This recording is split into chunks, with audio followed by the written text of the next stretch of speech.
Hello, everybody. This is Nuan here with another episode of a Smart Truckers channel. I want you guys to go and subscribe, like, and comments, and share with your friends. Okay, and I'm going to share so much information about the trucking field. Previous program, I talk about the getting the authority and maintaining it.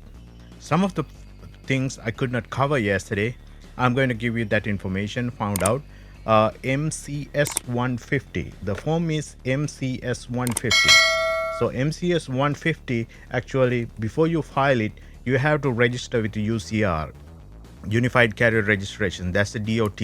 So as I said, you got to pay about $70. So it used to be $78. Now it's cheaper. And once you get it, after the first year, you have to update. MCS 150 is updating your DOT number, how many miles you drive per year, and what are the states and what are the cargo you're going to haul, those things. Okay.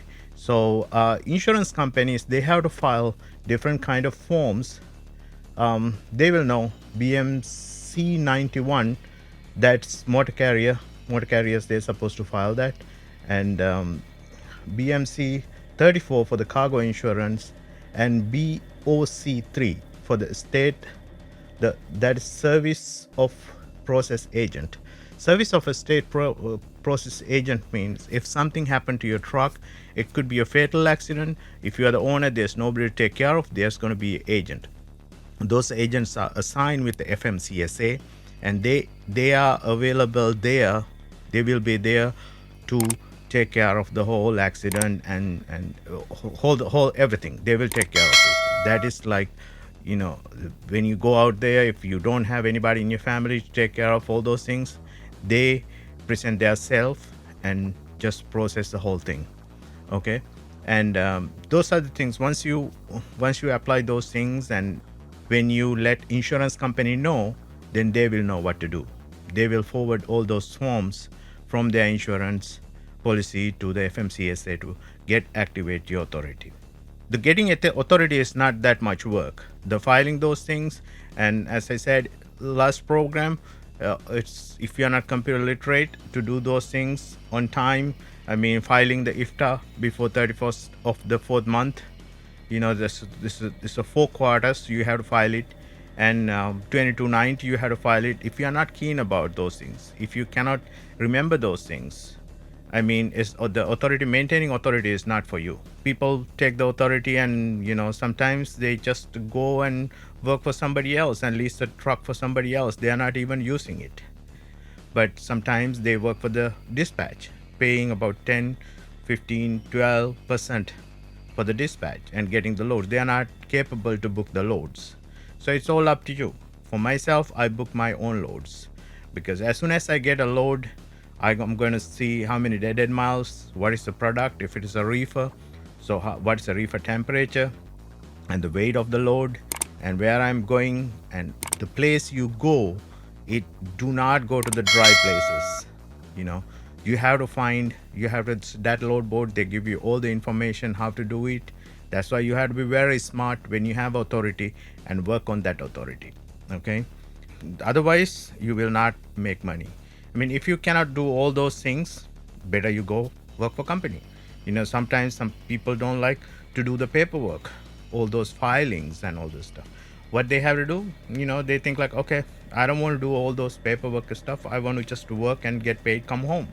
That's better. You go and they give you a truck on your shift, and you drive around and keep up with your hours of service and park the truck, come home, punch the card in and out.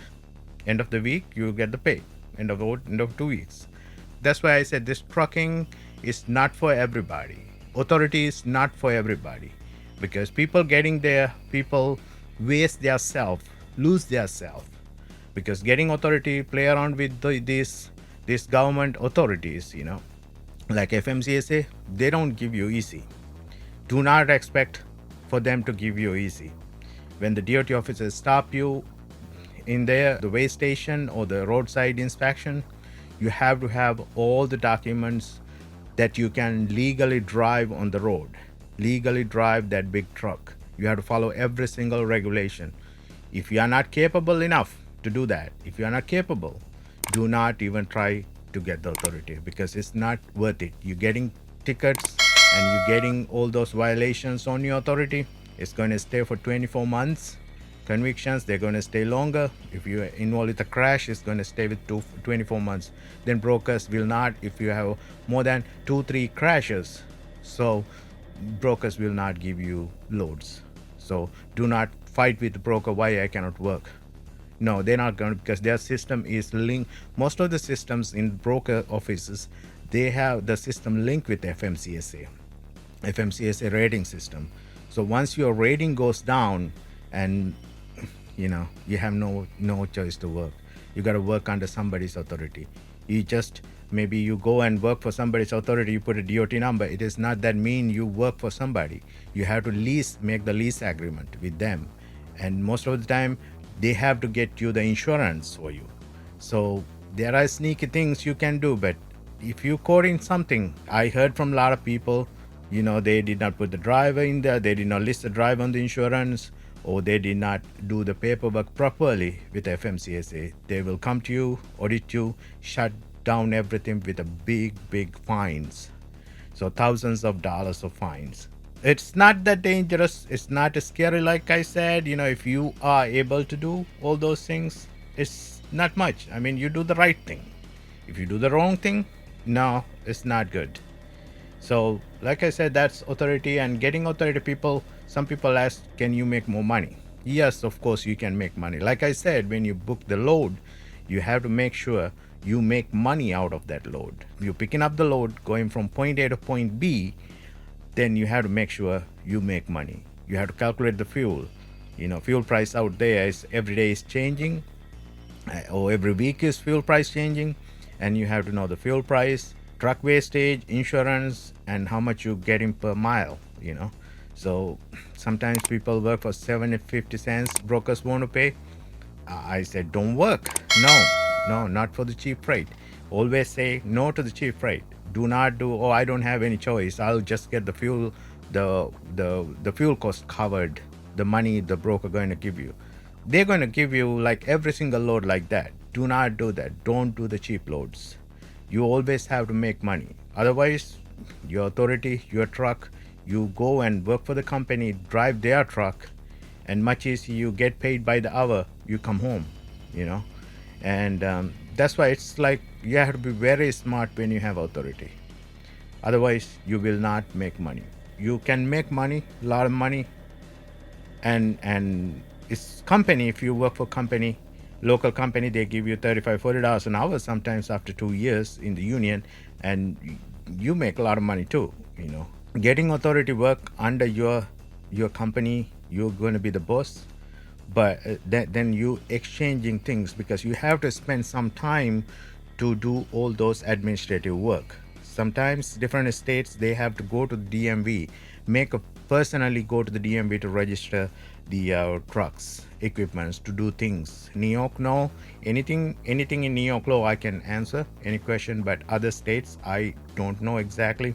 Also, when you drive, you are your own boss, but you cannot do crazy things and getting the tickets. Once you start to get the tickets and all the stuff in your driver's license, it doesn't matter. All the states, most of the states are 40. I think 40 states are link your driver's license. You get a ticket, it will come to your own state. It happened to me. That's what I'm saying. So just be careful. Stay in a speed limit and follow every single the road sign, instructions, everything you got to follow.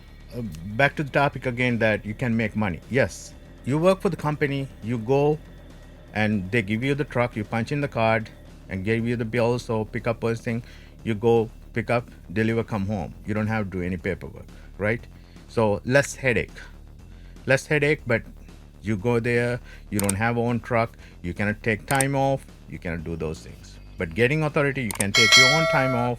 If you want 2 weeks, 3 weeks, 1 month, 2 months, you can take the time off. And plus, you have to pay the insurance. If you get the authority, all 12 months, you have to pay the insurance. If you decide to take off for 3 months, you cannot take the insurance off. Liability, you cannot take it off. You can take the physical damage off. If the truck is under the loan, you'll be in trouble. You're not supposed to do that. The insurance company not going to pay it. So better to have the comprehensive insurance, and you have to have a liability. Plus, you only thing you can take off the cargo insurance. So after 3 months, you come out of vacation, you should look for the cargo insurance. You will not get the same price of the cargo insurance. It might be cheaper or it might be expensive. So I think if it is 2-3 months, you go. If you have authority, 2-3 months, if you take a vacation, do not play with the insurance. You have to pay 12 months. Sometimes people say, oh, they want to get the authority, they want to work 8 months and 4 months take off. Oh, you still have to pay the insurance to maintain the authority. Otherwise, they're going to revoke or suspend your authority. Okay. Those things, I think I gave you so much information. Make sure you subscribe to the channel and share with your friends. Comments. If you have any questions, feel free to do it in the comment section. I'll see you in another episode. Happy driving. Thank you.